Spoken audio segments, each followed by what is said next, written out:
Everybody, welcome to the UGASports Live podcast. My name is Radi Nabulsi. I'm joined by Dayne Young, Jake Roos, and Hall of Fame coach Jim Donnan. This is our early signing day special show. It's 2 o'clock, a little after 2 o'clock on Wednesday. Georgia has just landed four-star linebacker Xavier Sorey Jr. Dogs with a major pickup there. They missed out on Donovan Edwards, which is why I tweeted out this was Georgia's second commit of the day. I was wrong because I thought they were going to get Edwards. But hey, great signing day class that Georgia's putting together. We will talk about that at length. I am here at Academia Brewing Company, knocking back Jake, how do you say this? Wagyu Kobe beef hot dog? Yes, Wagyu. Oh my God. So I was going to show this nice plate of it, because it comes in a pretzel bun and has flash fried Brussels sprouts with it. It's all gone. It's they gave it to me like 5-10 minutes before showtime. Inhaled. So I'm not much of a hot dog guy, but that's a strong one. It is. Oh my goodness. I'm like, let me just take a bite so I can talk about it on the show. It didn't stand a chance. I mean, like Micah Morris was in here with me. It was just gone. So anyway, we got a big shout out to Academia Brewing Company for letting me come here. I'm in their meeting room that you can actually rent out, so if you need a holiday party, you need a place for that. You're having some fraternity party, sorority party, corporate event.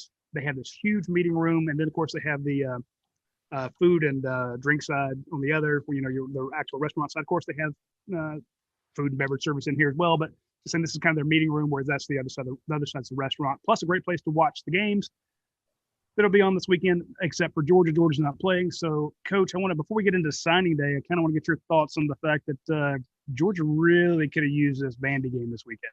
And now the seniors don't get senior day, and Georgia's kind of screwed.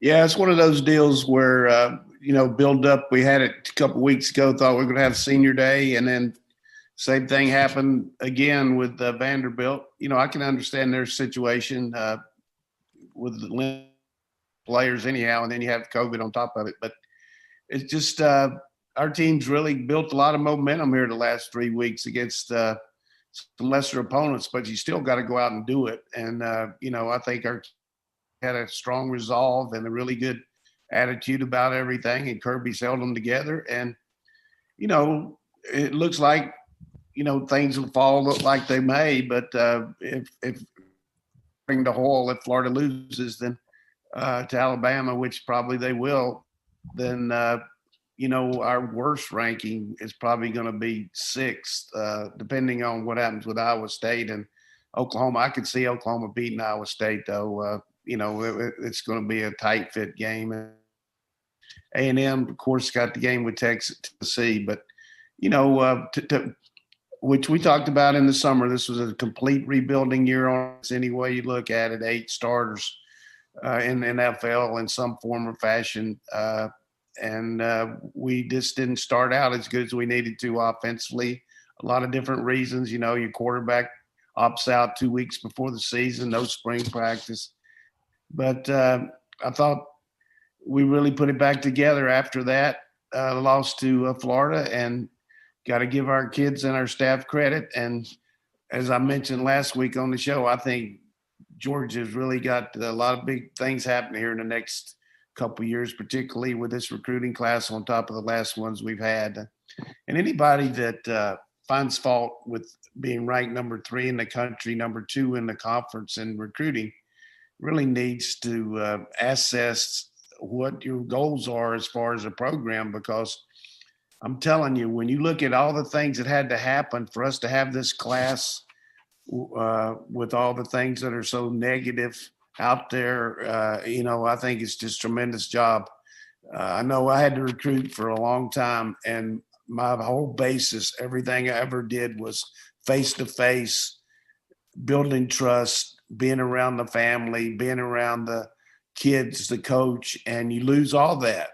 And that's where some of these kids we lost out on because we didn't have a head start on them like we did the ones that we got. So give us a little bit of a mulligan on being number 3, but I promise you that's still tremendous in my estimation. Jake, when I look at the kind of recruiting class, we're not we're not prepping for the Vandy game. Well, we normally would. We'd be talking about, playing Vandy, what Georgia could show, what they could demonstrate, the guys that you could play this weekend against Vandy that would maybe keep them from, I don't say keep them from the transfer portal, but keep them happy. You have those games where the new guys get in, and we started to see that last week against Missouri when in the second half, a bunch of the young guys got in. And, you kind of wanted to have that this weekend so you could show those kids, hey, you've got a future here. And, you want to send your seniors out on top at the same time against a team like Vandy. You should be up in the second half to be able to play some of those guys. Now, because we're switching gears to recruiting today. I think Coach brings up an interesting point. That's when Georgia was able to host kids from around the nation, your Brock Bowers and guys like that, you were able to land them. Then they landed the guys near close by, but you miss on a Mason Smith, you miss on a Corey Freeman, you miss on a Donovan Edwards. I say miss, but I mean, those are guys that are all look to be staying home. And I think Coach makes a good point.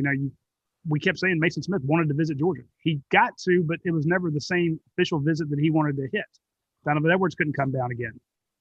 Corey Freeman showed up, but again, he's not being hosted by the coaches. And I just think that you took the kids that you could early on because, you had that relationship the coach talks about.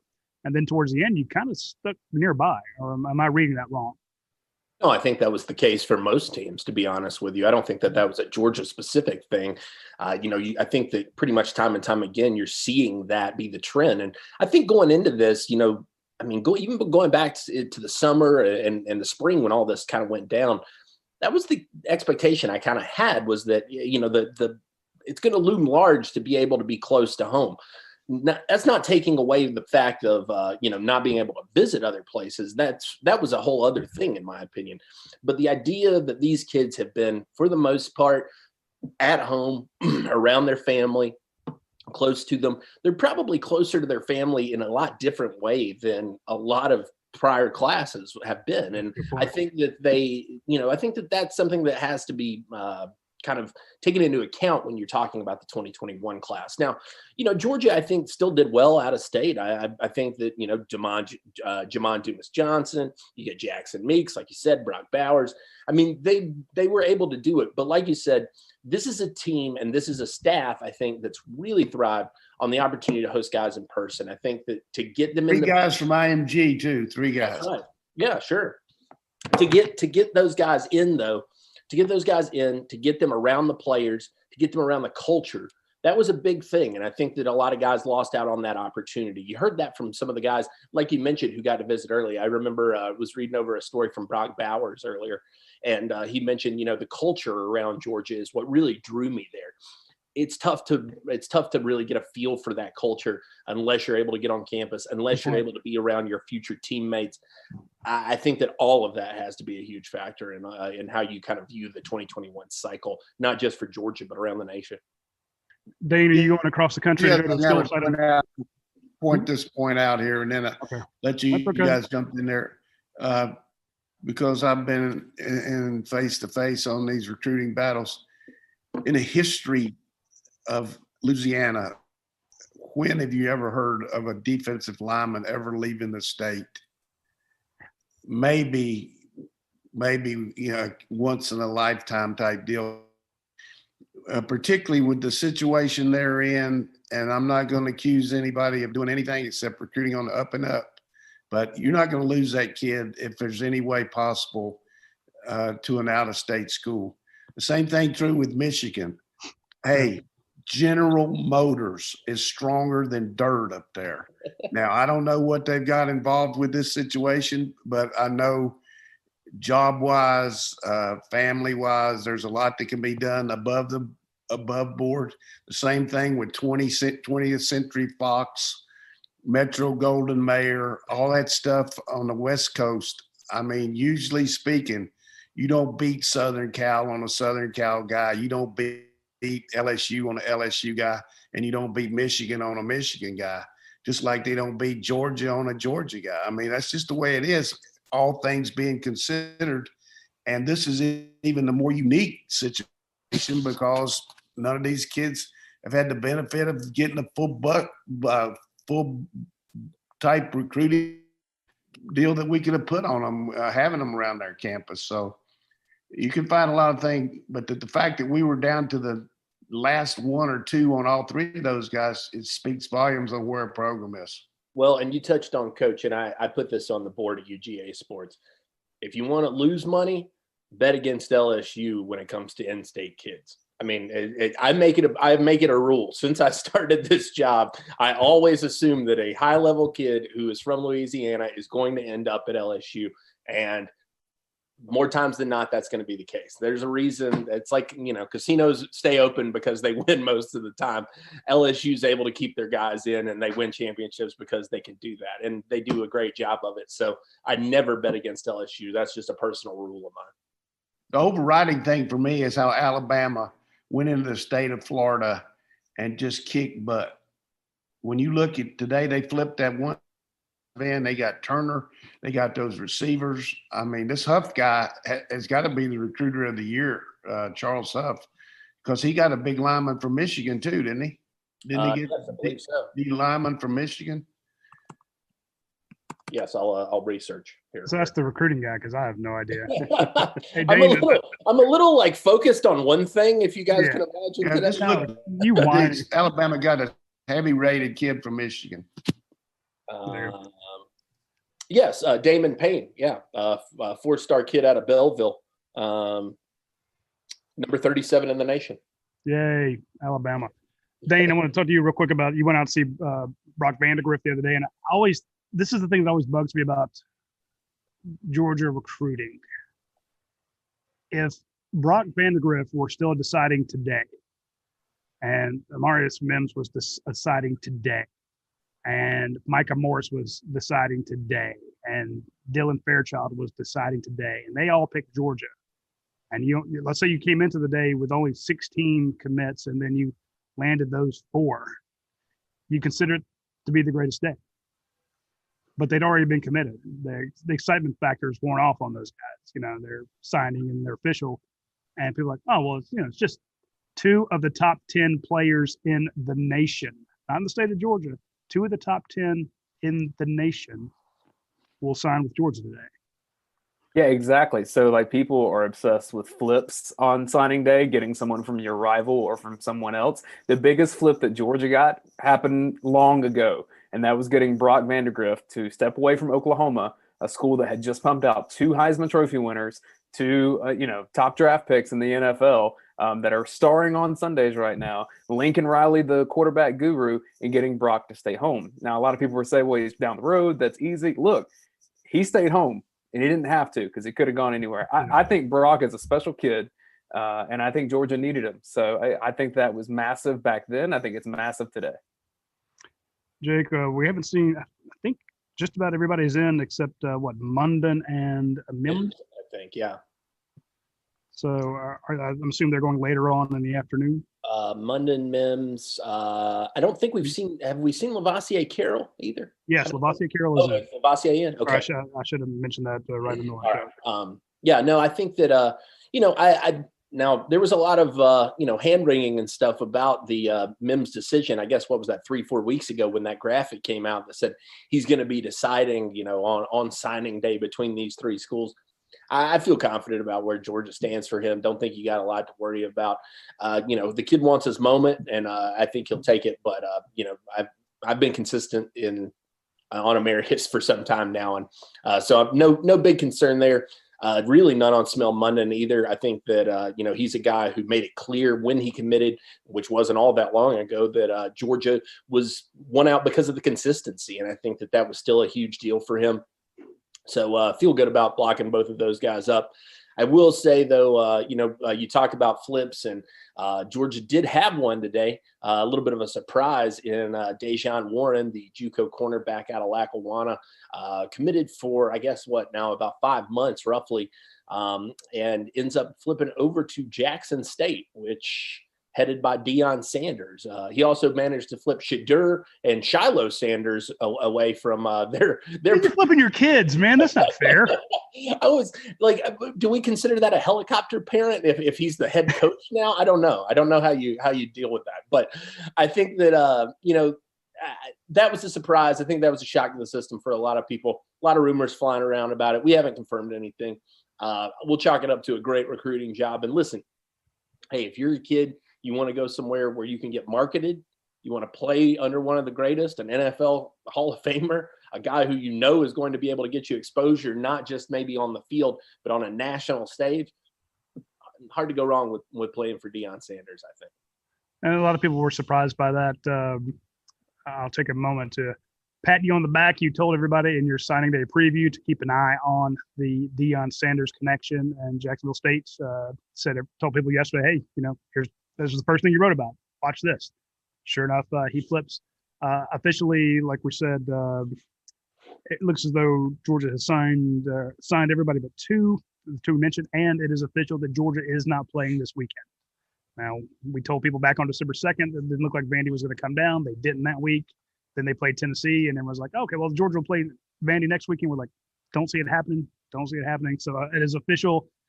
Georgia is now basically waiting on the bowl game to come around. I thought it was crazy that I think it's insane that Vandy could be off 1 week, come back, have enough people for 1 week, and then be done again like the following Tuesday. That was, I don't know. That doesn't make any sense to me. But I think part of it works out in that, they didn't have enough players to face Georgia 2 weeks ago. Then they get some of them back because, you put these guys into quarantine for however many days.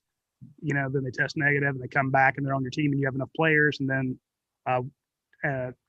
hats off to Anthony Dasher and Chris Lee. They were reporting on the dog event like Monday morning that 9 new players at Vandy had been contact traced. And then sure enough, by the next day, it was the game was canceled, or that day the game was canceled. And Georgia, looked for a game. We broke the news that Georgia was looking for Colorado State. Seemed to be that everything was heading that direction. Georgia and Colorado State are going to play. Would still have to get permission from the SEC office to play somebody outside of conference, and then it just dried up. That didn't happen. And I've seen a ton of options out there, but Coach, I don't think anybody really wants to come across the country to play Georgia right now. Georgia's looking pretty good. Yeah, it'd be tough to come here and play Georgia here, especially if you're a non-conference team. Some of these smaller schools would use the money, but some of them are going to a bowl and everything. But it's just fruitless for us to discuss losing players, COVID, all that stuff. I mean, at this point, it's just been remarkable that we were able to play 9 games, and we got to take advantage of that. I know this. Anybody out there that wants to say anything they want to about COVID, let me just tell you something. I got it right now. My wife's got it. It's nothing to poo-poo about. It's a life-threatening situation, and it needs to be treated with kid gloves as far as your young people, as far as your players, your staff, everything. I'm in good condition for 75 years old. I promise you. Yes, you are in better shape than me. I tried it, but I guarantee you there's no way that I could go out and play a tennis match right now, much less a football. So I feel thankful that I've got the right doctors taking care of my wife, and I'm not looking for any sympathy. All I'm talking for is just reality there. People talking, well, they could go play, they could do that. That's bull. If you got kids involved and they've got this contact around it, hey, that's the way it is. You just got to go for it. This is like Jordan's flu game. I mean, we're getting coached with COVID up here, man. This is this is a performance for the ages, man. I'm not trying to be sensational. I'm just I know. I'm impressed you're here. My God, I think I'd be crawled up in a corner somewhere. I barely made it anyway. Yeah. You barely make it after you have those 6 martinis at lunch every day, so I don't want to hear it. Jake's like, I got a hang now. I don't know I can do the show today. Let's get some questions here. Let's get serious. All right. Well, let's talk a little bit about this class, Coach. I wanted to touch on your thoughts on some of these guys. Anybody, I know that everybody, when they think about you and they think about the last cycle, and I think it came to bear fruit pretty quickly, Jalen Carter, the name that probably jumps off to everybody. Who are some guys that kind of catch your eye when you're looking at this Georgia signee list and, feel like perhaps these guys could be early contributors? Yeah, I like the O and D line just overall. The depth in the O line, starting out with Mims, ain't miss prospect. Just got everything. And of course, if Morris was a top recruit, wasn't rated as high as this guy, you'd be saying the same thing about him. But he's a come in too. And then you add the fact that we got Broderick and Ratledge here now, not to even leave out the other guys coming up with Truss and the kid from up in New Jersey, who I think is going to be a real good player. But the line guys, the way they look, the kid from Carrollton just really can run and hit. Chambliss is kind of a guy that I think is going to really step up and do well. The receivers all have skill level. I think our receiver class this last year turned out to be a lot better than everybody thought, and particularly Marcus Rosemary Toussaint got hurt, but you saw what his angular situation was going to be. So we got a stockpile there. The thing that concerns me, defensive back wise, Ring have to step up quick because you got to think Stokes and Campbell are going to leave. DJ Daniel is going to be out going, he's in the Senior Bowl. So we're going to have to get some corners step up pretty quickly there. But I get just the D line and O line. And then when you add the kid that just signed from Florida and Munden, those are two just really good backers that are going to be outstanding. And the thing about Warren Lou, JUCO kids, never know what influences them and not. But if the guy was not sure about coming to Georgia, then I'm glad he didn't, because he would have been in a tough situation here competing on the level you got to compete. Let him go to Jackson State and be a star. And I'm not going down on him there as far as being negative. I'm just saying, if you got to talk a guy into coming to Georgia over Jackson State, I'm not too worried about it. That's a good point. Understandable. Hey, before we get any further into the breaking down the recruiting class there, and Jake, I do want you to, I'll give you a heads up. Like I normally don't, but I'll give you a heads up. When we come back, I want to talk about Xavier's story, because, it's the newest commits. Some people have him ranked 5-star. We have him ranked 4-star. We have him as one of the top 100 players in the nation. I want you to give us kind of a breakdown. Coach just mentioned him in Munden.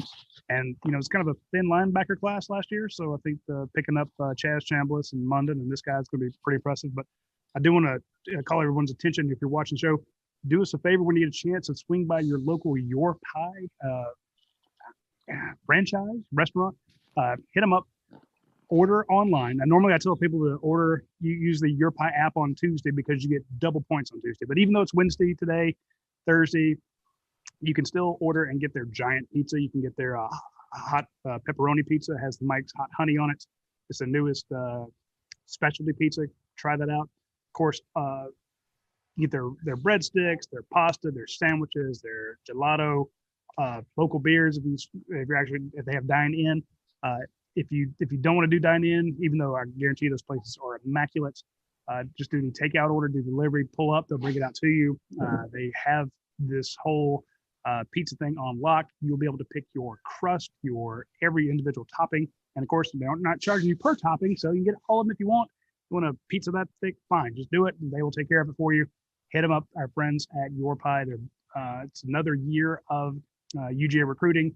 I guarantee you the folks at Your Pie, because I know Drew French is watching, he's followed the recruiting blow by blow. So that is a guy who supports the University of Georgia. He and his wife graduates thereof, and so they are big supporters. Speaking of supporters of the University of Georgia, also check out our friends over at Athens Ford. I know that they have taken care of a ton of UGA alums. They are giant Georgia fans. They have this huge tree in the place. It has all these Georgia ornaments and ribbons, and it's just this fantastic themed Georgia Christmas tree. Check it out. And of course, every vehicle that's being bought over there They have a big red truck and they're putting in jackets and coats and toys and all this sort of stuff for the kids in the local community who are, some of these kids are going to have a very tough Christmas with the way the economy is. But the folks at Athens Ford are taking care of them like they do every year. And the Ford Bronco, they had one over there. Go check it out. Did you go covet it? I was worried that if I went over there and started drooling on it, that I would not be available today. So that is a Roddy's Thursday plan. I saw it on Tuesday, like, don't go on Tuesday. You won't be around Wednesday, but Thursday, go check out the Bronco. Do they have a 1994 white model? Oh, yeah, talk about recruiting. That one can run, baby. All right. But those two, check out Athens Ford and Your Pie when you get a chance. We'd greatly appreciate it. All right, so we want to talk a little bit about Xavier Sori, I think Georgia's biggest signee of the day. Like I said, not feeling good on Mason Smith or Corey Foreman. So this is kind of the big get for the Bulldogs. And I want people to understand if this is the only guy you get today, that's still a great day. This guy is an absolute freak, 6'3", 220. Go watch the tape on him because I love how he runs at that size. You think of a guy that size, playing the linebacker role, just kind of getting in there, delivering the big hits. This dude does it all. I mean, and he did it all for years. He started off at Graceville, Florida, played his high school ball there, transferred to IMG for his senior year, but has played some running back, played some tight end, played a lot of linebacker. I mean, running back? Yeah. Oh, yeah. There's the first. In fact, if you go to his Rivals.com profile, the very first clip is of him at running back, and it's like Derrick Henry. I mean, it's like it's not fair to see a kid that RBU. Yeah. So Sori is a kid that I think everybody is exceptionally high on. Made a huge jump in the last Rivals rankings. Came all the way up. Let's see, he was at from 201 to 48. So quite a climb for him. About as big as Rivals hates Georgia commits. Well, that Bama bump didn't pay off that time, huh? Yeah. No, I think that's about as big of a bump as you're going to see for anybody. Sori, a dynamic athlete, a guy that I could see going a couple different ways for Georgia. I think personally, he starts off at the jack. I think that you'll see him play with a little bit of his hand in the ground, possibly stand up, kind of pass rushing on the outside. Certainly got the speed and the size to do that. But it wouldn't surprise me either to see him kind of bump inside. I think that he reminds me of some of those big guys that Kirby Smart had back in the day at Alabama as well. So definitely in the middle of the defense, but a guy with such skill and such size that I think you can probably find a fit for him almost anywhere on the field if you needed to. That helps because I don't pay attention to these recruiting guys. You know me. It is important to note, though, that a lot of people are going to be obsessing about recruiting classes today, and they should be. But remember, this is a different year with the transfer stuff, and the portal is about slap full at this point. And so Georgia's roster management in terms of who's going to be coming in from another college, from the portal, I don't even know how you do that math right now if you're a coach, because you don't know who's leaving for the NFL. You don't know who's going to be in the transfer portal. And maybe in some cases you have a little info, but it seems like you're throwing darts at a moving target. Well, and I mentioned this, the other day. I think that people have to be cognizant of that, Dane. I think that the portal is as important as recruiting is right now. There's no question about it. It's only going to continue to be that way. Shout out to my man Ahmad Tinker down there, one of the guys we work with every year on Rising Seniors. He shouted it out today and put it about as plainly as you could say. He said, listen, transfer kids are dime pieces, and suddenly high school seniors are copper-plated pennies. All right, and that's just the reality of the situation.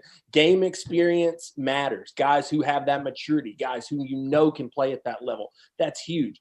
Georgia needs to go out and find a couple of those guys, and I think they've done a great job in the past doing that. I think that you can expect much the same this year, and probably why you're seeing some of those spots being held back in this class, maybe them not pursuing for the full 25 right now. You can bet that they'll get there eventually, though. That's a good point. I think that the transfer portal is going to – a lot of people – so we broke the news earlier that Jermaine Johnson was – thinking about putting his name in the transfer portal, one of Georgia's starting outside linebackers.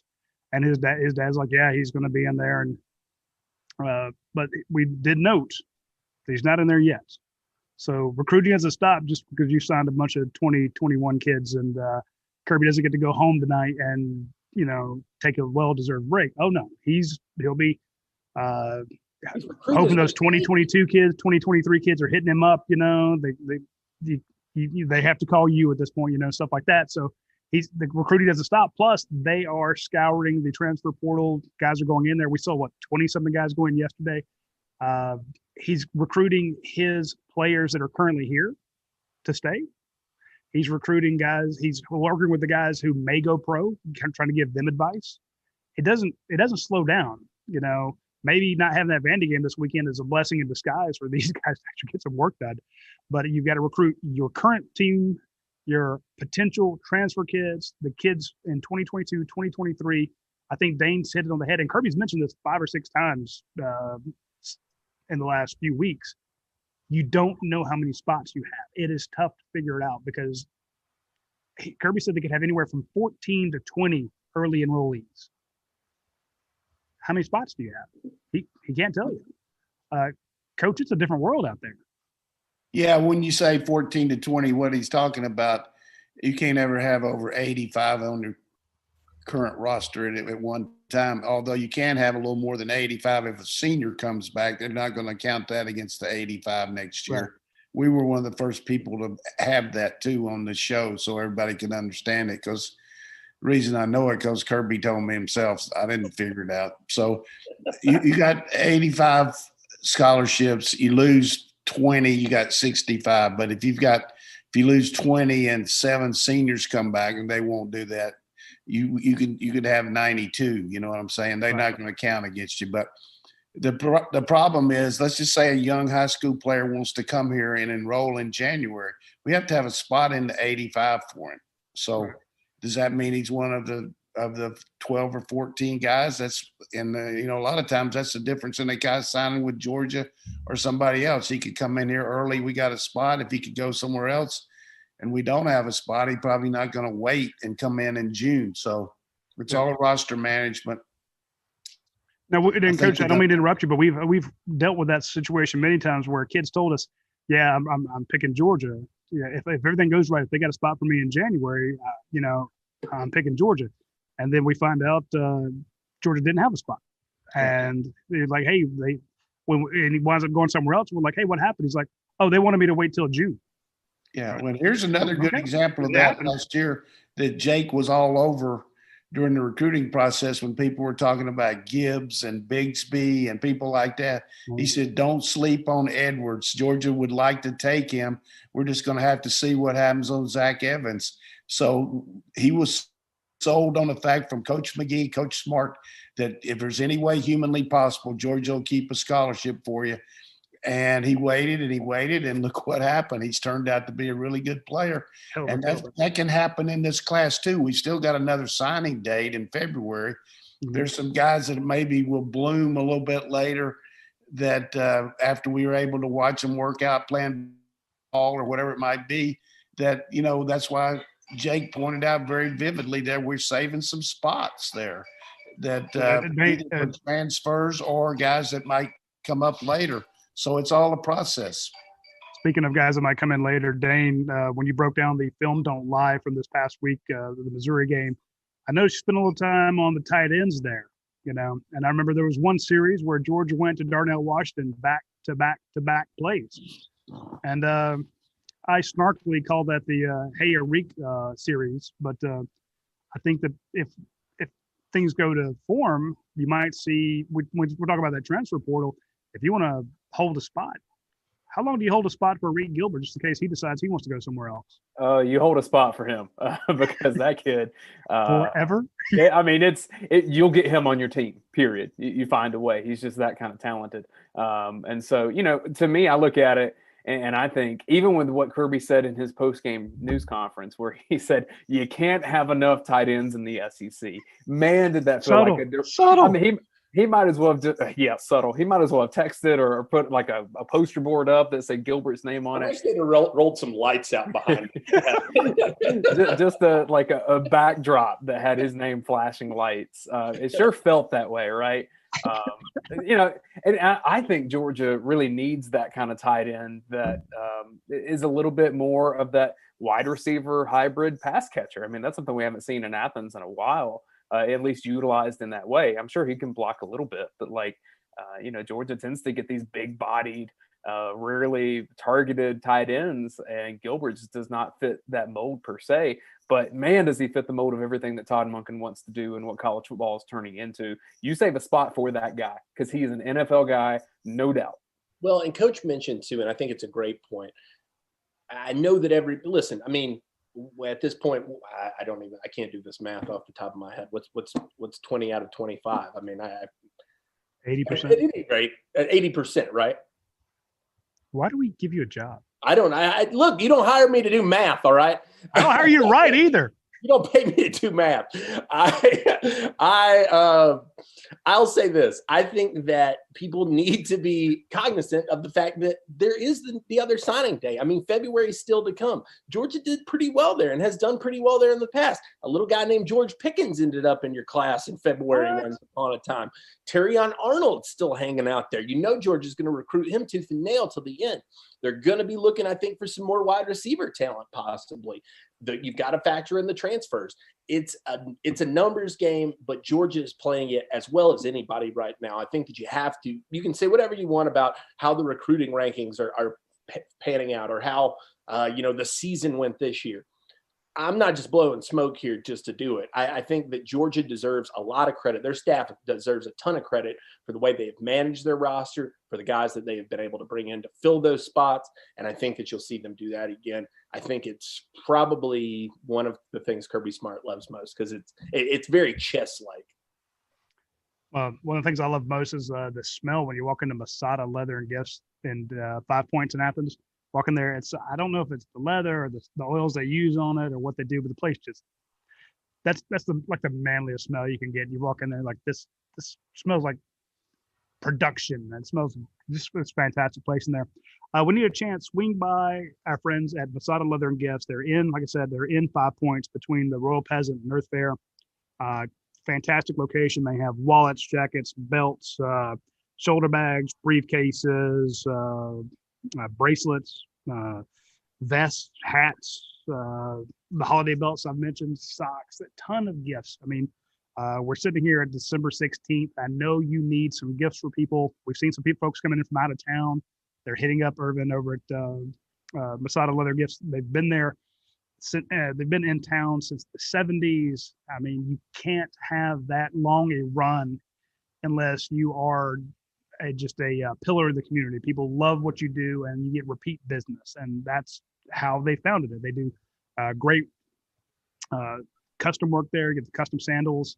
You definitely want to I know it feels weird to buy someone custom sandals in December, but trust me, that first day in March when they break them out, they're going to be in heaven. So hit them up, get them squared away with that.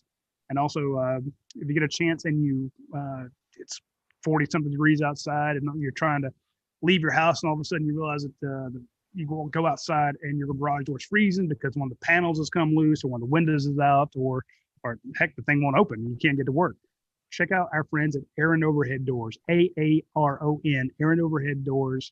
If you are in the North Georgia area, you are probably in their service area. Their service area has expanded exponentially thanks to advertising on UGASports.com. But no, seriously, it's the customer service aspect of it, the word of mouth. They win award after award after award for customer service, and they're in basically every part of Gwinnett, Cobb, DeKalb, Barrow, Habersham, Hall, Dawson, North Fulton, Stevens, Jackson, Forsyth, White, Oconee, Clark, Walton, Cherokee, and Hall. Hit them up and say, look, you just go online and say, I need you to come out this date and this time. You can set that up online. They'll come out, they'll tell you what it costs, and they're actually send an employee, not a contractor.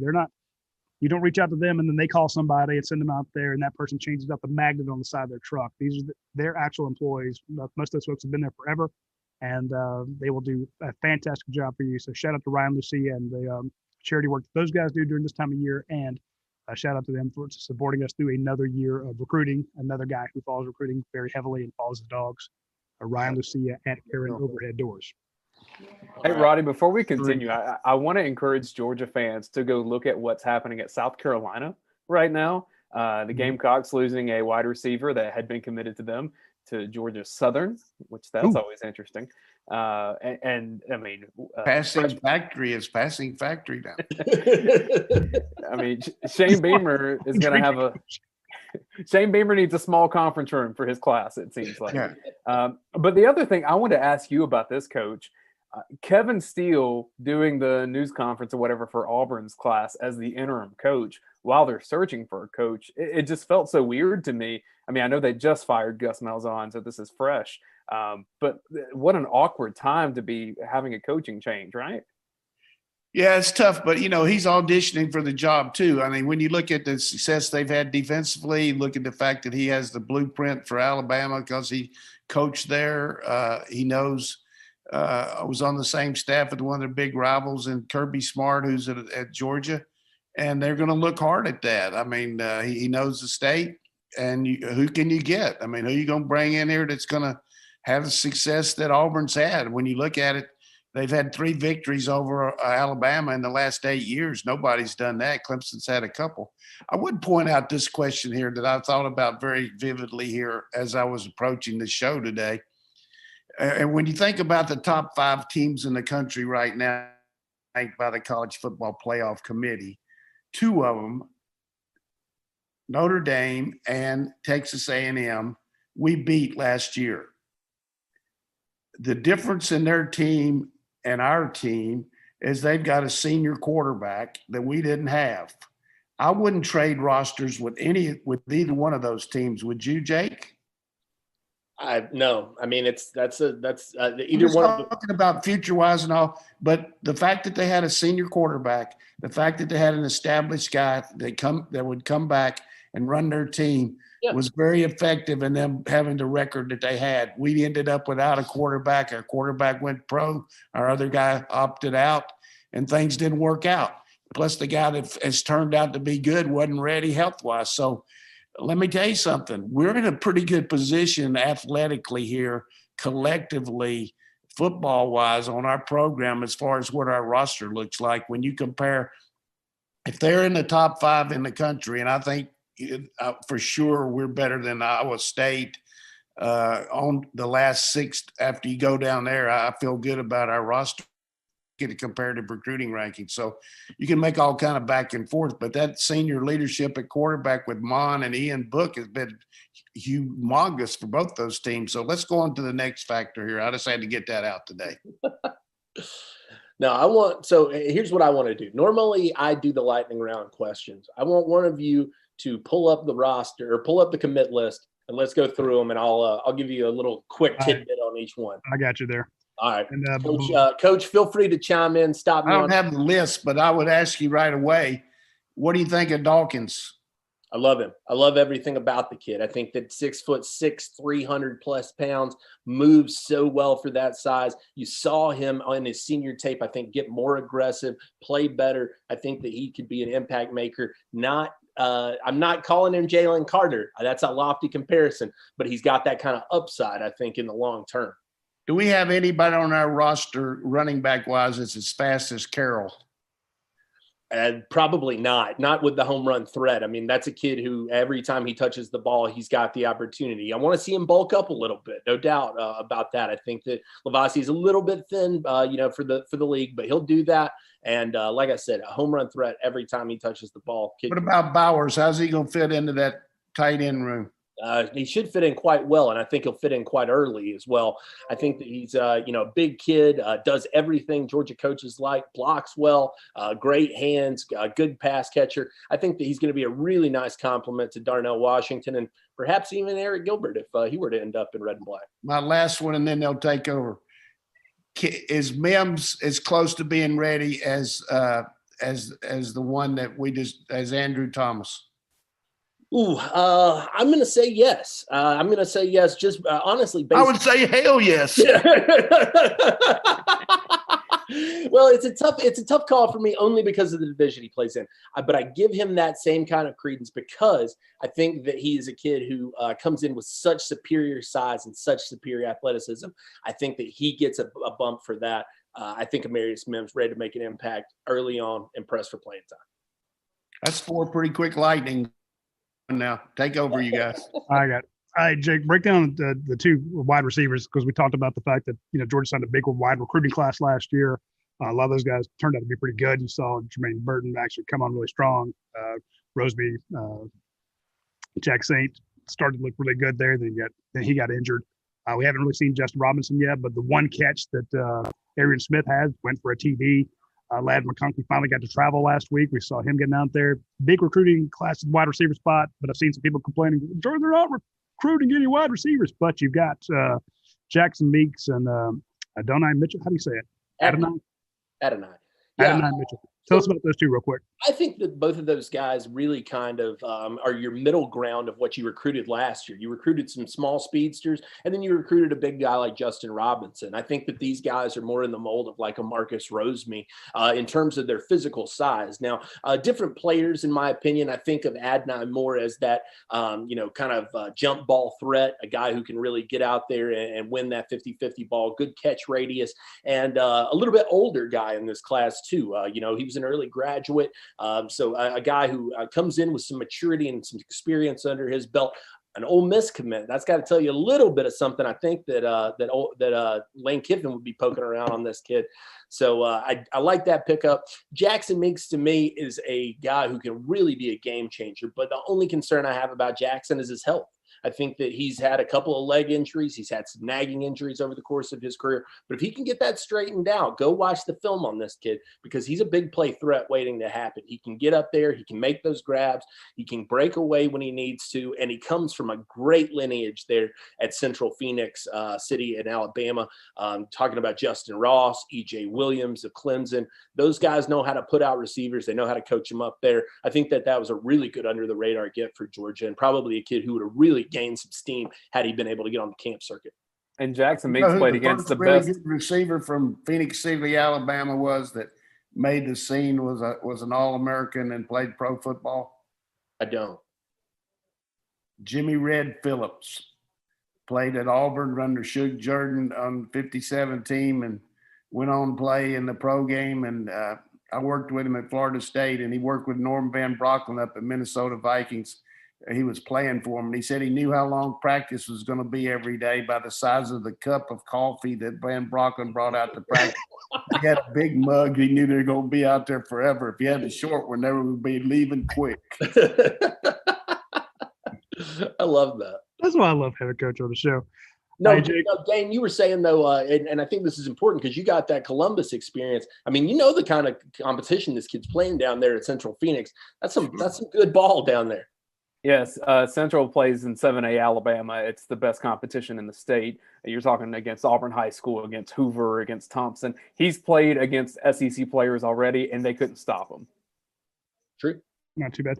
All right, Jake, quick question. You have Micah Morris, Dylan Fairchild, and Jared Wilson, 3 offensive linemen that Georgia signed.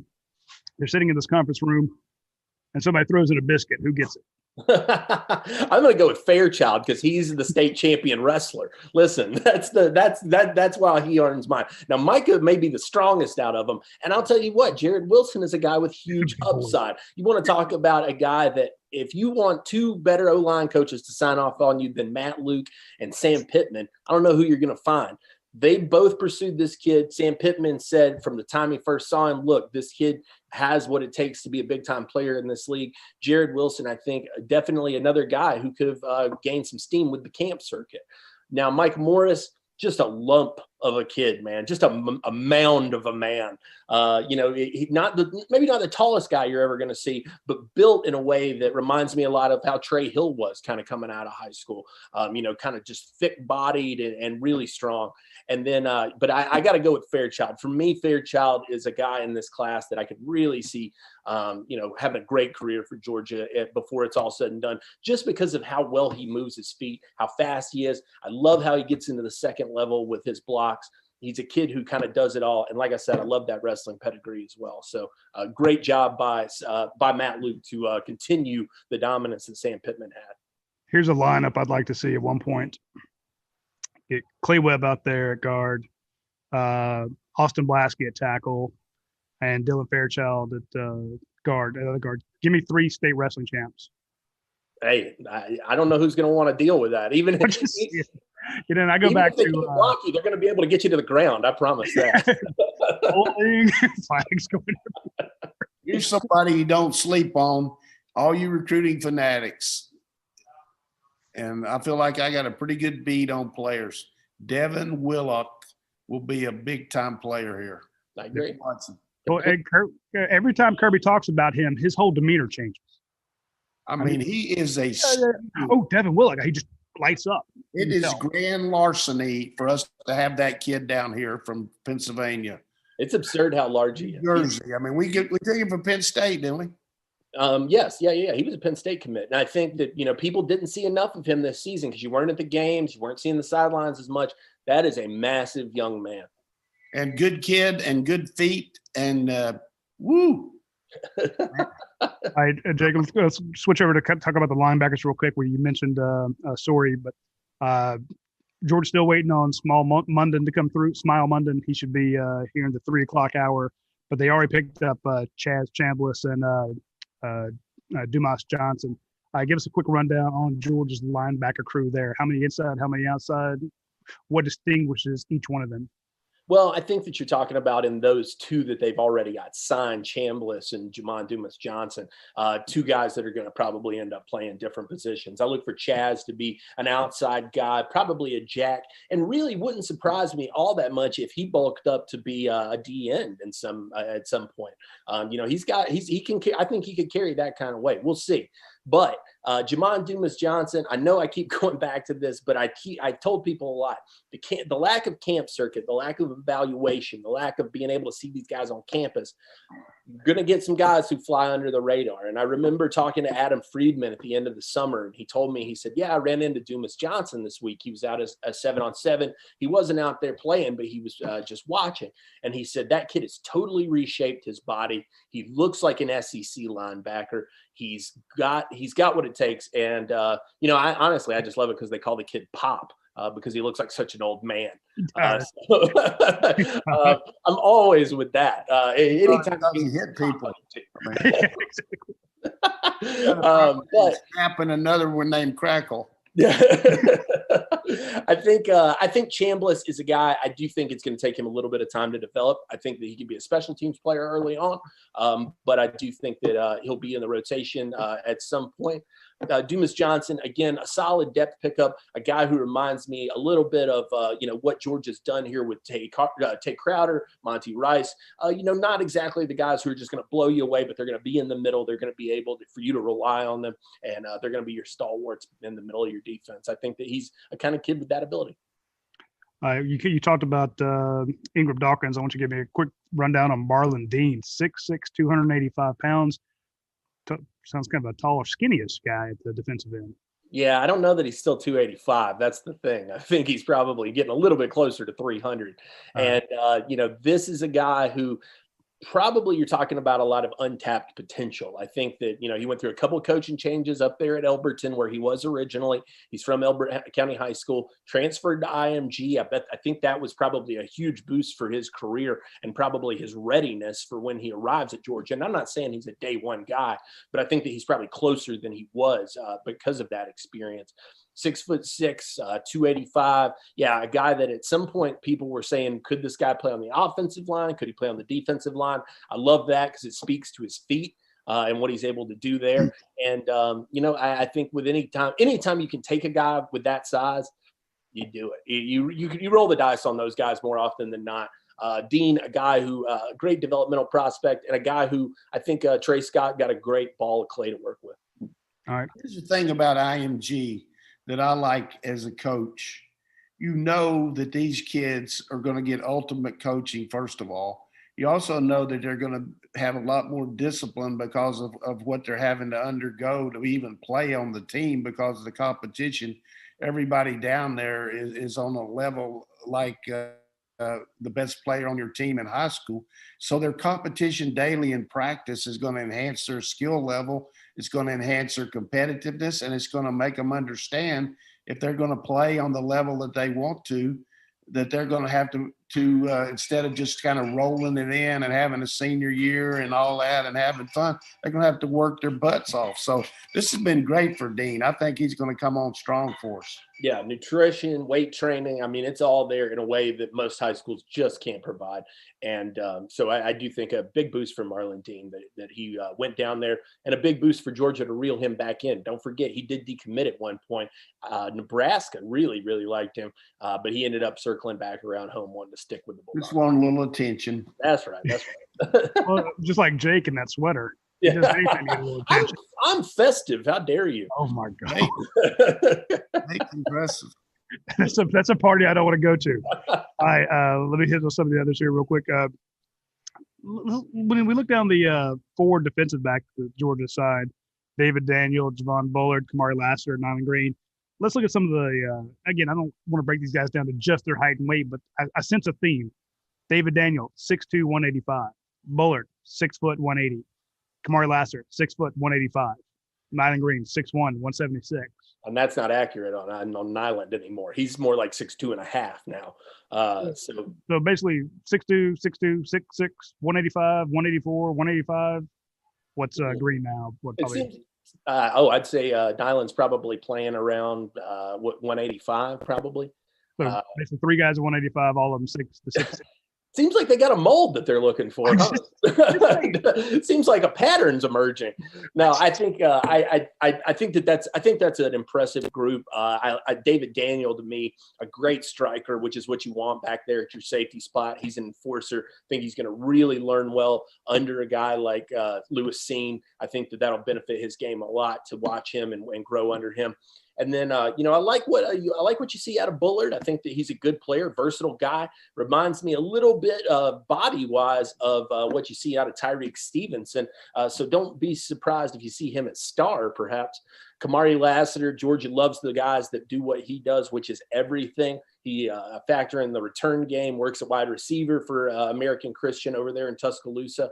The guy that excites me the most out of that group, though, is Nyland Green. Nyland is, I think, an elite ball player. I think that he's a kid who's going to be able to press early on for playing time. He's a guy who has tremendous skills when it comes to tracking the ball. Hey, go watch this kid's film. The second it leaves the quarterback's hands, this guy knows where it's going, and he puts himself in a position to make a lot of turnovers. Nyland Green, a different cat. We talked about him last week after the commitment, but a guy that I think that has a huge chance to become a star in Athens. You talk about the ball coming out of the quarterback's hands. The last guy in that group is the quarterback, Brock Vandegrift. He is signed with Georgia. He is official. Georgia's able to get him. And it's funny, we talk about getting guys that are close by. I remember when Georgia was looking at Max Johnson, who just killed it for LSU, defeated the Gators this past weekend, him being like 15 minutes from here. And then the same with Brock Vandegrift being right down the road. He winds up being a Georgia. And I know that, Dayne, you were out there to see him this past week. So kind of give us your thoughts when watching Brock in person. I mean, overall, Prince Avenue just beat Eagles Landing Christian Academy, the 5-time reigning state champions, 38-0. And Brock Vandegrift was a massive part of that, both in leading the team, but also running well and being an accurate passer. A lot of people say he plays at that level, GI, what is it? The single A football. Like, is that going to be something that can translate to the SEC? And they say the level of competition is not that good. Well, also the level of his teammates' ability is not quite as good as what he's going to find at Georgia. So I think that ends up balancing itself out. I like that he's going to come in early. I like that he's been available and been recruiting guys to join him. He's got everything you want from an arm standpoint. He's a tough kid. He can run a little bit. I think he's a star in the making, and I think he probably is Georgia's number 2 quarterback going into next season. And I don't even know if it's that close in terms of arm ability. Now, if he's not there, with the playbook, that's a different story. But in terms of just arm ability, I think he's right there competing for playing time and garbage time behind JT Daniels. I want to play off one thing you said there, Dayne, and I mentioned this on Twitter. Georgia's program, Georgia's coaches, Georgia's fans owe a debt of gratitude to Brock Vandegrift. You cannot underrate how important that kid was to this 2021 class. When kids came into town, which several did, they couldn't go on campus and be with coaches. Coaches couldn't tour them around campus. They relied on Brock Vandegrift. He took that up on himself. You want to talk about a leader at your quarterback spot? That's what a guy like that does. Huge, or a great look for him, and a huge impact on this class. I think, you can't beat that. And I think also kudos to his mom for having to feed Amarius Mims a couple of times, man. Woo. Yeah. Another thing. What that does is gives you a jump start on the leadership of your program, because these kids already know what he's all about, and they know that he's sold on Kirby, on Monken. They know, and I've always talked about it on this show. When your quarterback, your players believe that he's doing the right thing, there's never going to be any doubt about to have leadership, you got to have fellowship, and they're going to have that with Brock Vandegrift. He's a guy they want to follow. They want to be behind him, and they're going to make it work. And he's already established himself. JT Daniels moved in here. He had to develop that, and he's come around really good with it. The other thing that I like is that he is a coach's kid, and that's always something that I think makes for a great quarterback and a great player overall. I mean, you look at some of the best players recently in pro sports, the Steph Currys and Klay Thompsons of the world, they grew up around the game professionally in that sense. But for a quarterback to grow up around game planning constantly, that's a big deal. Yeah, go talk to Greg Vandegrift if you want a sense of how Brock Vandegrift kind of grew up and what he knows about the game, because his dad is an intense dude. He's not mean, but he's intense. And you bring up a good point. It's impressive that Prince Avenue puts out Max Johnson and Vandegrift. Max left after his freshman year, but come on. He went to school there his whole life. So, we got another one coming up, and his brother, Jake Johnson's a great tight end. So a lot of good players over there at Prince Avenue. Yeah, one of Brock's targets, Logan Johnson, is going to Troy. That's a really good get for them. And shout out to, like I said, Max for having a lot of pressure on his shoulders, leading LSU this past week against Florida and actually winning that game. I thought Max played a hell of a game. I thought Marco Wilson's pass was the one that won the game for him. Cold-blooded. I do think when you look at what Brock Vandegrift brings, that leadership you mentioned is big. To me, it has those shades of Richard LeCounte. Commit early, try to bring guys in, buy in. Kirby mentions leadership all the time, because you can yell at these kids and you can yell at them. It means 1/10 as much as one of their own holding them accountable.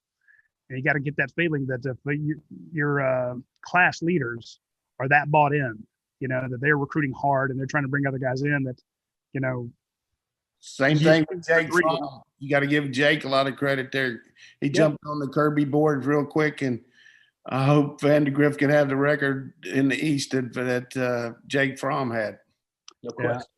I keep thinking though, Coach, you mentioned that senior leadership those other two teams had. This was the year you could have had Jake Fromm in his senior year, and just what could have been. I know a lot of people were down on Jake last year, but we sure as hell would have liked to have had him against Florida and Alabama this year and some of these other teams. But that's water under the bridge, if you will. And I do want to, if you guys will let me go on a rant here after I mentioned DR Construction and Maintenance. Our friend Ronnie Brown down in Liberty County. When speaking of Richard LeCounte, makes me always think of Liberty County, which makes me think of Raekwon McMillan. It makes me think of DR Construction Maintenance and Ronnie Brown and our friends down there who do such great work with their construction, remodeling, rehabilitation. They also service Long County and Bryan counties. So if you need some work down there on your house, any of your outbuildings, anything that you need done down there, reach out to DR Construction and Maintenance. Reach out to Ronnie Brown. He will take care of you. He's a huge friend of the show. Always sends us good questions. We probably give him crappy answers, but he is a big sponsor and we appreciate it very much. I do want to mention something because I've got a lot of DMs and questions about the signing class. I saw some people getting mad at, and I made this point. I'm not trying to defend Kirby here, but I made the point that Kirby Smart and his staff had back-to-back number one classes. And right now, I think they're number 6. So let's say they sixth and third. They are currently number 3. Number 3, excuse me. Start out. Move up. So sitting at number 3, you signed, and this was my tweet. You signed the number 3 class, and all of a sudden it's damn it, Kirby, you do this crap every year. Yeah, you get us all excited about a kid, then you don't get him on signing day. Besides, George Pickens and guys like that. The folks that get mad, we're spoiled pretty quickly covering Georgia recruiting because it's been so strong. And if you go number one, number three, and you're bitching about that, you can just take a long walk off a short pier because that's ridiculous, man. And again, I'm not trying to defend the fact that you couldn't get him, but there aren't a lot of teams that were in on Mason Smith as hard as Georgia was. And when I talked to that kid about Georgia, he raved. He loves Trey Scott. He and Trey Scott are going to be friends forever. And that was going back. I mean, that was in February. I mean, that was in February. And here we are in December talking about 10 months later. At that point, he hadn't even visited the campus. Yeah. 10 months later. He raved about it. Again, this is a kid, and it was like, oh, well, we knew he was going to LSU. Bullshit. You did not know that because I didn't know that, and I've talked to the kid. And I'm telling you, that kid loved Georgia. He considered it very much, but I'm going to have to sign off here. All right. But it's tough to pull a kid like that, as Coach says, out of LSU, out of Louisiana. I get it's tough, but if anybody could have done it in this recruiting class or in this signing class, the fact that Kirby Smart can get you to number 2 or number 3, I believe it's number 2 with that kid, and some of the stuff he was telling the coaches recently was very, very positive. The coaches thought they stood a very good chance of landing this kid. Corey Foreman, a little bit tougher, getting in with Donovan Edwards, a kid who does not want to go that far from home. He does not want to come all the way to Georgia. He wants to stay closer to home. But because of what you've done in that running back room, because of when you're watching Nick Chubb and DeAndre Swift and Sony Michel and Todd Gurley and the guys, the current guys that are running, when you're watching Zeus run, you're watching Cook run, you're like, he wanted to be a part of that. He almost did. And again, people say, well, it doesn't matter. It does. Because another school, nobody else was able to get that close to a kid in Michigan like that. We can go down the list. We talked about all the guys, that are staying close to home. Georgia was right in on a couple of those. And, you still have a chance to haul in a Rick Gilbert. You still have a chance to pull in Terry Arnold. You pull 3 kids from IMG. You pull a kid from Tuscaloosa, Alabama. You get the 5-star quarterback in your backyard, and you get the number 1 offensive tackle in the nation. And then out of Napa, California. Yeah, I'm just saying, so don't be frustrated that you didn't get a Donovan Edwards today or Mason Smith when he announces, which I think he's going to LSU. I need to put in my prediction for that. But do appreciate the effort that went into it and how close you were. I always bring it back to the thing about playing blackjack. You're sitting on 16. You're not sure if you should hit or not. You're seeing at the 10 that the dealer has. You're like, kind of, what do I do? Or you're sitting on 13 and you're like, if you bust, they're taking your cards off the table. The dealer may have a 2 under there and have to hit and they bust, and then they lose. But they've already picked up your bet and it's done. You have to be in it to win it. And Georgia is in it more with these kids than anybody else. And you talk to anybody that follows recruiting, and they will tell you that Georgia has not lost a step when it comes to recruiting. And you're seeing that legacy play out in Kirby Smart's coaching tree already. And in a short tenure, I'd say, at Georgia, he has 2 head coaches in the league that were on his staff his first season, in Shane Beamer and in Sam Pittman. It's very important to note. Also, a lot of people are talking about the recruiting stuff today.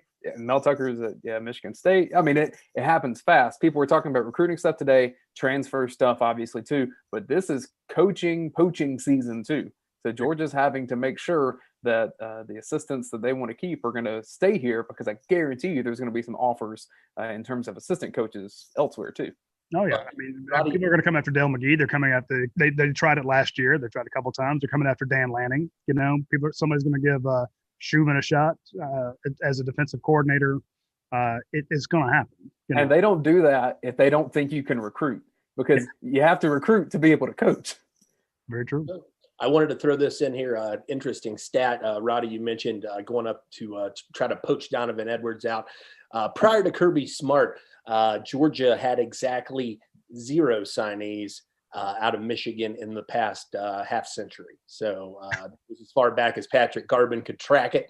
Dwan Mathis was the guy who broke it for him. So it would have been still a huge rarity to pull Donovan Edwards. Like I said, I felt good about about Georgia's chances there. I predicted him to Georgia, but overall, it's not hard for me to see why Michigan won out. I get it. Somebody on Twitter kind of asked me about it. They said, why would he want to play for them? Well, because he feels like he's good enough to play anywhere. He wants to be close to his family and friends. Hey, more power to the kid. I'll be rooting for him, looking forward to following his career. I think you're right. And again, the kid flat up stated, I don't want to go that far away. But he still almost did. And people say, oh, well, you're just saying that. I'm like, no, we know this for a fact. Same with Mason Smith. If he picks LSU as expected, it's going to be because he probably had a very, very tough conversation with Trey Scott because he loves that man and said so repeatedly. That's why, though, when you get a guy like Ingram Dawkins from South Carolina of that talent, when the Gamecocks are there, Clemson's around, that's a big deal. Just like Georgia getting some of these great players from Alabama and George Pickens and Clay Webb in recent years. That's rare to do with such good in-state schools. And Georgia's poaching and taking care of home. So I think fans have to be impressed with what's there. And if they're not, they're just kind of spoiled. Yeah, y'all pumping sunshine. No, I'll say, look, now we can do two separate things here because what it always revolves into is, what the hell did you win with them? Stop it. Okay? We're talking recruiting. Did you develop players? Have you won a title? Have you won a national title? Have you won an SEC? Well, you didn't win it. You're not playing in Atlanta this year. Different conversation. We'll have that conversation on a different day. Today we're talking about recruiting. It's that thing that drives me freaking bonkers when I'm discussing politics or cooking or whatever. It's like X. We're talking about X and someone brings up Y. Now, yeah, they are related eventually, but no, we're talking about X. So we're talking about recruiting. And there's 127 teams that would like to trade places with Georgia right now to have the number 3 class in the nation. As it stands, chance to move up before, as you say, there's still February. There's still time to add players to this class. Plus, you're holding open some spots for the transfer portal. We've been told this numerous times. I know Jake's heard it. I've heard it from some of our best insiders. There are more kids that want to transfer to Georgia than Georgia has spots. And I know a lot of people, when they see the news about a Jermaine Johnson considering going into the portal, which again, I don't know that he does. I'm not saying I don't think he does. I think there may be a disconnect between what some people have reported that he's already in the portal. He's not. The coach is still recruiting. That is a kid who may stay another year at Georgia. And you were only expecting to get Jermaine Johnson for 2 years, and you get him for 3. That'd be huge. But if you transfer somewhere else, you still got a lot of guys who can play his spot. But when people switch and they're like, oh, you didn't get this guy, you didn't get that guy. Well, remember who you got and remember who you can get. You do have, I know a lot of people want to pull their hair out when they see guys going into the transfer portal, but who is going to stand a better chance of rating the transfer portal? Troy, nothing against Troy, or the University of Georgia? Alabama or San Diego? I thought you were about to say Coastal Carolina. I was about to say back off, man. I'll just say, when you want everyone's worried about the players at Clemson and Alabama and Ohio State and Georgia going into the portal. Hey, let them go. Let them go and wish them well. That opens up a spot for you to take a proven commodity, like Ahmad Tinker was saying, Jake. All of a sudden, hey, Georgia's got an open spot. Who did they go out and get? Oh, I don't know. They got a 5-star quarterback and the guy who led Wake to some of this most success. One of those guys opted out, but if it weren't for that transfer portal, weren't for that transferability, you wouldn't be sitting there watching JT Daniels throw bombs. So again, that is a tool that Kirby's going to use. Right now, I think they're sitting at 18 commits, 17 or 16 signees, something like that. 18 signees, 20 commits. Okay, yeah, they have the opportunity now to add quite a few more in the transfer portal. Well, and Jake, let me what we need to do is be able to add them into the class. Let me ask it this way to you, Jake. How many really good football players signed somewhere today that wanted to come to Georgia? Yeah, tons. I mean, I don't think enough people give that voice and that credence to that notion. Sure. We can name 2 that everyone thought that Georgia was going to get today that were basically not totally didn't have a spot. It'd be like that. We're not going to name them, but I'm just saying, Georgia's going to get this kid on signing day. We're like, No. It do be like that. I mean, the kid may have an offer. Doesn't mean that Georgia's recruiting him as hard as they would like. So. All right, let's wrap this up before Roddy gets on another rant here. We normally do our mouth-watering players of the week. Let's do your mouth-watering signee of the class. Any guys that just jump off the board to you, anybody you're excited to see, or a guy that you think could possibly even outplay his ranking. Dayne, let's start with you, buddy. Who you got? I mean, I've raved about Brock Vandagriff a lot, and I think he will be special. I think he'll be one of the best quarterbacks to ever play at Georgia, period. But I'm actually going to go with Marius Mims just because of that middle Georgia love, and I think that Georgia's got a lot to replace on the offensive line. It's the hardest spot on the team to make an immediate impact, but if you can be like an Andrew Thomas, I think he's pretty darn close, man. He's special. Way to go out on a freaking limb. When I'm telling you, it's either this 5-star or this other 5-star. I'm following the talent, right? That's what you should do. I think Amarius, if he comes in and works hard, he'll get that NFL grade up real quick, and he'll have 3 years and make some money. Roddy, who you got, buddy? Who excites you when you're looking at Georgia's commit list? I think that we kind of just glossed over Georgia getting Micah Morris really quickly.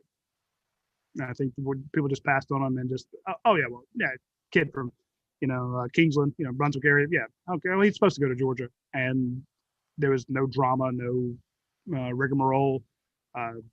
Wasn't close, committed really early. And when did he commit? April.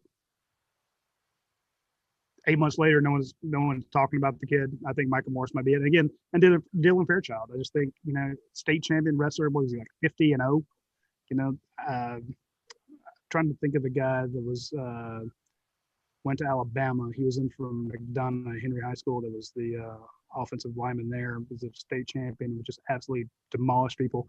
I can see his face clear today, but I can't remember his name. But just give me the wrestlers. Give me the guys who are grapplers, who understand leverage, who understand how to, from a stamina standpoint. Wrestling is the most evil thing you can do to your body, to be a wrestler. And those guys are just built different, and they're used to being in close contact. They're used to just imposing their will on another human being. So give me Micah Morris, for just people kind of overlooking him, and Dylan Fairchild for just being a badass. Well, I can't believe we're going to do this, but it looks like we're all going to stay on the offensive line, actually. I'm going to go with Jared Wilson, just because I think he'll end up outplaying his rank. Like I mentioned earlier in the breakdown of him, if you got Sam Pittman pulling your coach aside and saying, look, this kid's got it. He said, I remember the coach saying, he said, listen, I haven't coached a lot of Division I offensive linemen. He said, but I think, this kid was one. He said, we took him to the camp, and Sam Pittman said, yeah, that kid is absolutely one. He's a Division I lineman. The fact that he signed off on it, the fact that Matt Luke signed off on it, the fact that Kirby Smart encouraged them to keep recruiting him even after the decommitment, I think Jared Wilson outplays his 3-star ranking and ends up being a good guard for the Georgia Bulldogs. Maybe Solomon Kinley-esque, perhaps. One final note from me on today. SEC coach told me one time, he said, on signing day, you talk to the kids for the next class, so in this case 2022, as much as you do the 2021 class. Usually the hay is in the barn by the time the day starts. So they're using this as a marketing tool for the next wave of guys to get, they've already had the head start, but to really use that to say, look at this day next year, this is all about you. Oh, they do that. Yeah, they reach out to those kids. We've actually seen an offer go out today. Trust me, they're definitely in contact with them, especially when they'll say, hey, look, we didn't get this third tight end. We need you in this class. We're only signing 4 defensive backs in this class. We have 2 corners, 2 safeties. We need a superstar cornerback. You're it in our next class. You're at the top of our board. A lot of kids being told across the country by a lot of different programs, they're on top of the board for the next class. So you're right. This is, and we've seen Kirby do this in years past where 5, 6, 7 offers go out today. So it wouldn't surprise me to see more kids tweeting about that they got offered as the day progressed, and that they were Dalvin Tomlinson. Hey, that was the name I was trying to remember. Yeah, it's okay. So that's he was just going to go home tonight and have dinner with his wife and just spell out Dalvin Tomlinson. This bug, I couldn't remember. I remember interviewing the guy, and as another one that Great kid, great kid to interview. We've been doing this a long time. This is my 27th year covering UGA. I missed the first few years. I didn't cover recruiting. Because I was working as a student photographer, and I didn't really pay attention to the kids that actually got on campus. But UGASports has been around since '97, so they're going into its third decade covering these kids, and now you're seeing some of these kids with kids, and you're like, hey, so and so is in 8th grade, and you're like, oh well, let's watch him and see how he does. It's kind of funny to see how this stuff comes around. But the one thing that I will say that we've noticed change in all those years is now recruiting is 24 hours a day, 7 days a week, 365 days a year. Especially once they said, you can text kids and you can hit them up social media. These coaches, they have a full-time job coaching and they have a full-time job recruiting. And that's what you're talking about. I mean, again, there's none of these coaches are going to sit back with a glass of McKellen tonight and relax. They will all be working the social media platforms, talking to 2022, 2023 kids and letting them know that you're in our thoughts. No question about it. Jay, did we get any questions that we need to answer? I don't think so. I think most of what we got was in the vein of what would happen today. So I think a lot of that's kind of sorted itself out. So if you'll excuse me, I'm going to go try and eat some food and maybe. You ate already once today. One meal a day. I'm sorry. I'm trying to get my meal. Oh no, you finally got your weekly shower that you didn't eat. You said I had to take a shower. That was what it was. Sorry, I perform some basic human functions now. Shout out to Coach Donnan. I mean, this is a guy that he had a rough go of it this past weekend with the whole COVID thing, the scares with his wife.